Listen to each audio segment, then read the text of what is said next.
Bonjour à tous. Alors tout le monde en parle, il faut faire de la pédagogie. Alors le sujet que j'ai choisi, ce sont les clôtures électriques, les clôtures anti-fugue électriques pour chiens.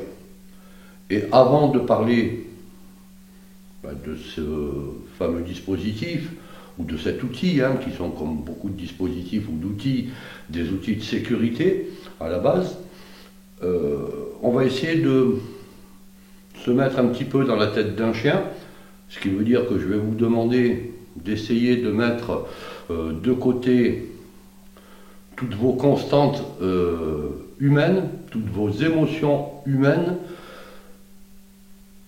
tout simplement parce qu'il y en a certaines dans ces émotions qui n'appartiennent pas au chien.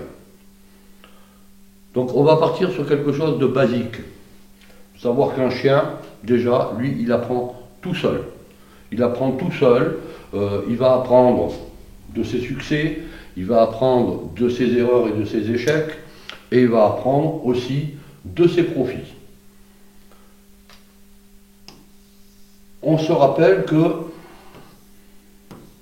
le chien, lui, fait des actions, des associations, des actions comportementales par rapport aux résultats obtenus. En fait, quand il fait quelque chose, c'est qu'au bout, il a envie de quelque chose. Et là, on va partir,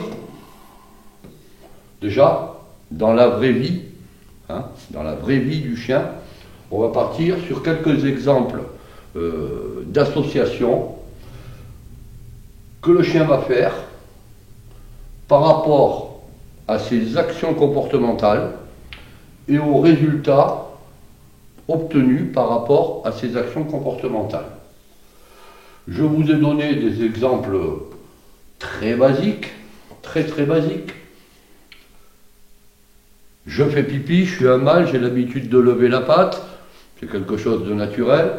Des fois je pisse contre une roue, contre un arbre. Et puis, dans mon jardin, il y a toute une allée de rosiers. Et pourquoi pas faire pipi sur les rosiers. Et je fais pipi et je lève la patte sur les rosiers. Jusqu'au jour où j'ai des épines de rosier qui me piquent le ventre, qui me piquent le ventre. Et là, je vais faire une association qui ne sera pas forcément immédiate, mais qui va se faire sur 2 ou 3 fois. Quand je vais faire pipi là, ça me chatouille. Est-ce que le rosier fait mal? Ou tout au moins les épines? Oui, clairement. Est-ce que, en tant que propriétaire, vous devez détruire toute votre allée de rosier pour la remplacer par des petites fleurs où le chien pourra pisser aisément? Le chien, toujours est-il que lui, au bout d'un moment, son action, il va aller la faire ailleurs, là où ça pique pas. Je prends le chien qui a l'habitude, on a tous eu ça, ou presque, tous ceux qui ont un jardin et qui ont un rouleau avec un tuyau d'arrosage. Je mordis le tuyau d'arrosage. Si je le fais en tant que chien, quelque part ça m'amuse, quelque part ça me fait du bien. Jusqu'au jour où le tuyau d'arrosage, qui est resté allumé avec de l'eau, donc où on a oublié, ou volontairement on a laissé le tuyau, le robinet ouvert, me pète dans la figure, je me prends plein d'eau. Alors vous allez me dire, il y a des chiens qui aiment l'eau. Oui, il y a des chiens qui vont s'en amuser. Il y a d'autres chiens qui ne vont pas aimer ça du tout. Et imaginons qu'il y a un petit peu de pression et qu'en plus, notre petit chien là, il se prenne le tuyau dans le nez, ça va lui faire mal. Est-ce que le tuyau d'arrosage percé fait mal? Oui. Est-ce que vous devez retirer tous vos tuyaux d'arrosage? Non. Non, parce qu'il y a d'autres solutions pour apprendre au chien. Donc le chien, lui, à un moment donné, il s'est dit, quand je vais là-dessus, ça me faisait du bien, maintenant ça me fait plus du bien. Voire ça me fait mal. Donc je laisse tomber. Je mets mon nez dans mes divagations, je mets mon nez, j'ai senti une odeur, je mets mon nez dans un trou qu'il y a par terre, et puis d'un coup, ben, la bestiole qui est dedans me met un coup de dent sur la truffe, ben, la prochaine fois que je verrai un trou, la prochaine fois que je sentirai ce type d'odeur, je contournerai le trou. Là, on est dans la vraie vie, on est dans le chien qui apprend de lui-même ce qui est bon et ce qui n'est pas bon. Je pourrais vous donner un autre exemple. Je fais les poubelles pendant ma fugue, j'y trouve de quoi manger. Chaque fois que je verrai des poubelles, je ferai les poubelles parce qu'il y a de quoi manger et que ça me fait du bien. Et on est vraiment dans un système basique de réflexion du chien que je vous ai repris ici. Quelque chose de très très basique, mais quelque chose qui existe. Je suis un chien, je fais une action X, quelle qu'elle soit. Elle me rapporte du positif, que ce soit physiologiquement ou et psychologiquement. Et dans ce cas, chaque fois que j'aurai l'occasion de refaire cette action X, je la répéterai, parce que je sais qu'elle me rapporte ce positif. Je fais une action X, elle me rapporte rien, ni bon, ni mauvais. Je finirai par l'abandonner. Et enfin,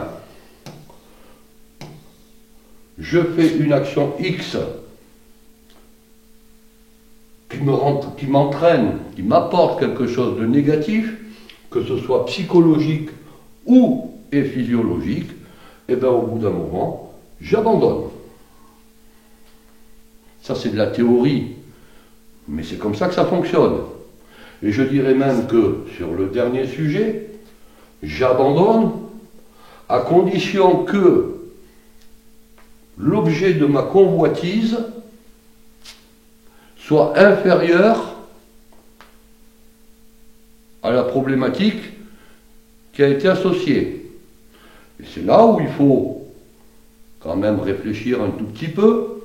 Si on est, puisqu'on parle des clôtures électriques, si on est sur un chien qui a vu, je ne sais pas moi, un lapin courir, un autre chien, quelque chose qui est très puissant pour lui dans son envie, peut-être que là, ça ne fonctionnera pas comme il faut, parce qu'il passera par-dessus. C'est pour ça d'ailleurs que vous avez, sur les clôtures électriques, des intensités différentes. Alors, je vous ai retracé là notre petite clôture électrique. Petite clôture électrique où, tant que le chien se situe dans la zone bleue, j'ai mis du bleu, ou dans la zone verte, c'est une zone de confort. Il lui arrive jamais rien. Il n'y a que du bon. Au pire, il lui arrive jamais rien de négatif. Mais il va y avoir plein de choses positives. Il va y avoir des jeux avec ses maîtres, il va pouvoir se reposer, il va pouvoir manger, il lui arrive jamais rien. À partir du moment où il va pénétrer dans cette petite zone orange, qu'on peut régler d'ailleurs au niveau du métrage, c'est-à-dire qu'on peut très bien la mettre à 2 mètres, il y a 1 mètre de zone sonore avant qu'on ait une impulsion électrique, le chien va entendre. Puis il va continuer à avancer si le bruit ne le gêne pas. Et là, il va se prendre une stimulation électrique quand il va pénétrer dans le rouge. En plus, ce qu'il faut savoir, c'est que sur la plupart des clôtures maintenant, elles sont invisibles, elles sont enterrées, et 2, vous avez souvent associé des visuels. Vous mettez ce que vous voulez, en principe ils vendent des petits drapeaux, vous mettez ce que vous voulez, vous avez envie de mettre des bouteilles de champagne pour en boire une de temps en temps, le chien va repérer ce que c'est une bouteille de champagne. Et lui il va l'associer à cette stimulation. Et il va chercher quoi? Il va revenir dans sa zone où il ne se passe rien. Oui, mais comme tout outil, et comme tout dispositif de sécurité, il faut regarder plusieurs choses. L'intérêt, les choses négatives que ça peut apporter, et puis surtout, également, le ratio entre le bénéfice de ce dispositif et ce qui n'est pas bénéfice, voire quelque chose de mauvais. Là, je vous ai donné un exemple de chien tout seul. Lui, il cherche à aller faire un petit tour, probablement parce qu'il y a eu des antécédents de fugue et qu'à l'extérieur, ben, il a trouvé quoi? Il a trouvé un autre chien avec lequel il s'est amusé, il a trouvé le voisin à 2 km qui lui a filé une tartine de confiture, et on retombe sur notre schéma. Quand je fais cette action-là, ça me rapporte du bon, donc je la refais. Et puis là, tout d'un coup, quand je tente de sortir, j'ai un problème. Donc, je vais hésiter à sortir. Mais si vous en restez là, et on n'a pas de, là on est bien d'accord, je parle du cas où il n'y a pas de stimulation très près. Je vais revenir dans ma zone de confort. Au maître d'être suffisamment intelligent pour dire « Ok, j'ai vu de la fenêtre que tu t'étais pris une petite châtaigne ici, maintenant je vais descendre, 5-10 minutes, un quart d'heure après, il ne faut pas que ce soit trop proche, je vais te prendre, je vais te mettre en laisse, et cette zone où toi tout seul tu as eu un problème, je vais te montrer qu'avec moi accompagné, tu n'as pas de problème. Et là, quitte à passer par-dessus le mur s'il faut, ou débrouiller, ou faites un trou, j'en sais rien, hein, je veux dire, là c'est votre problème. Montrez au chien qu'accompagné par son maître, il n'y a pas de problème. Et surtout, on ne vient pas le féliciter parce qu'il est passé. On fait passer les choses naturellement. Tu es avec moi, tu me fais confiance, on passe. Tu es tout seul, tu essayes de passer, il y a un problème. Mais tu ne peux pas m'en vouloir parce que je ne suis pas là. Donc le chien va faire une action individuelle seul, et son expérience seule. Par contre, sa confiance va augmenter vis-à-vis du maître, parce que ce qu'il ne peut pas passer tout seul, il peut le passer avec son maître. Ça, c'est la première chose.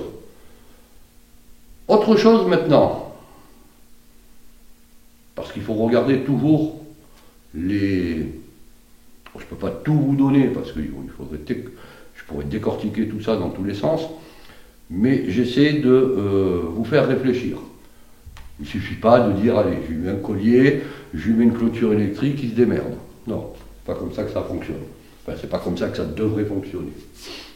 Imaginons maintenant que ce dispositif a été mis, je ne sais pas, là où il y a une clôture, mais dans une rue passante, très passante, avec des gens qui passent, avec des chiens qui passent, avec des chiens qui ne seront pas toujours OK de voir un autre chien. Et imaginons ici qu'on a un chien qui passe, que celui-ci déclenche, parce que l'autre l'embête, ou parce qu'il n'aime pas les chiens, tout simplement, qui va aller dans cette zone-là et qui va se prendre un coup de jus au passage. Eh bien, on revient dans nos associations, hein. Là, le chien ne va pas forcément associer le phénomène de passer une limite, il va l'associer au chien qui est derrière. Et là, c'est dangereux. Et là, la pénalisation peut être dangereuse, parce qu'il va y avoir une association avec un chien, il peut y avoir une association avec un petit gamin qui va venir lui casser les pieds au machin, l'autre il va venir, il va s'approcher, pas forcément même de façon vindicative, il va s'approcher pour aller lui lécher la main ou lui dire bonjour, il va se prendre un coup de jus. Il se passe quoi? Association avec l'enfant. Et lui, le chien, il ne cherche pas à comprendre. Il ne cherche pas à comprendre. Dans sa tête, enfant, dangereux. Donc on ne met pas des dispositifs comme ça. Si vous habitez dans la montagne où il n'y a personne et où il n'y a jamais personne, pas de problème, parce que le chien lui va pas associé à ce type de choses qu'il pourrait y avoir à l'extérieur. Donc vous voyez, comme tout outil, comme tout dispositif de sécurité, il y a du bon, il y a du mauvais, ça se réfléchit, ça se prépare, ça prend les points négatifs, ça prend les points positifs, en sachant que il y a des deux. Et c'est vrai que moi, personnellement, je ne mettrais pas un dispositif comme celui-là si j'étais dans une rue passante où je sais qu'il y a des gamins qui passent, des personnes, des chiens errants, etc. Parce que je sais que j'ai un gros risque d'association par le chien. Par contre, si je suis dans la campagne, comme à l'heure actuelle, où moi, je n'ai pas de clôture électrique, il y en a, mais c'est pour les vaches à côté. Hein, d'ailleurs, on parle de vaches, moi je vois mon voisin, hein, les vaches elles se prennent des coups de jute et contrairement à ce qu'on dit, moi je m'en suis pris un, c'est autre chose qu'une clôture électrique pour les chiens, je vous le dis.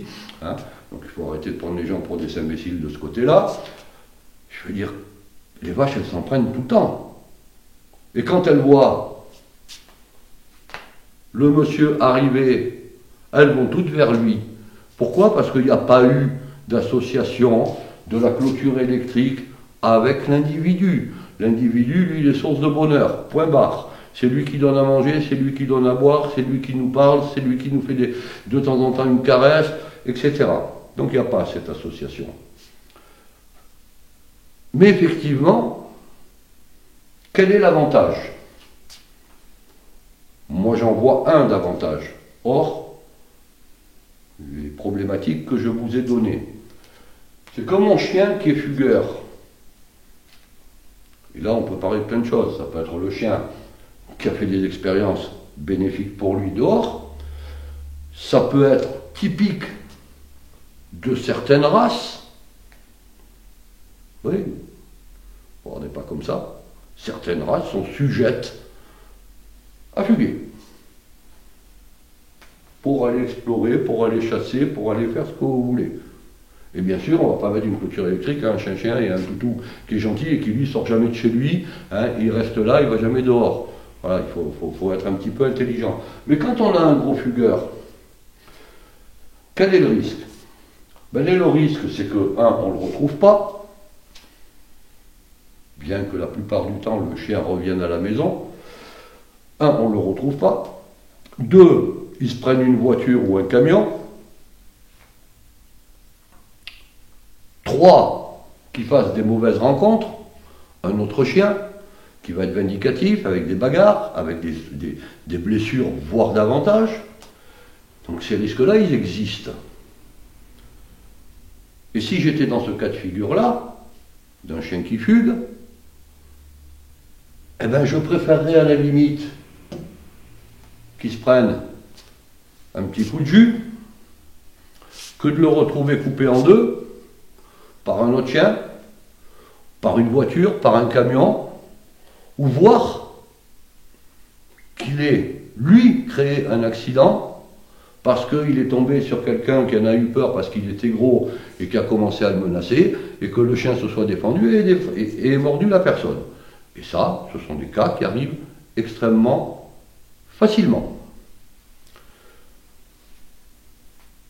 Donc je crois, voilà, je pourrais rentrer beaucoup plus dans des explications plus fines, plus complexes. Mais quand on utilise un outil, quel qu'il soit, on l'utilise avec de l'intelligence. On l'utilise avec de l'intelligence. Ce sont des dispositifs qui permettent d'éviter un certain nombre de problèmes, mais qui ne sont jamais sans risque.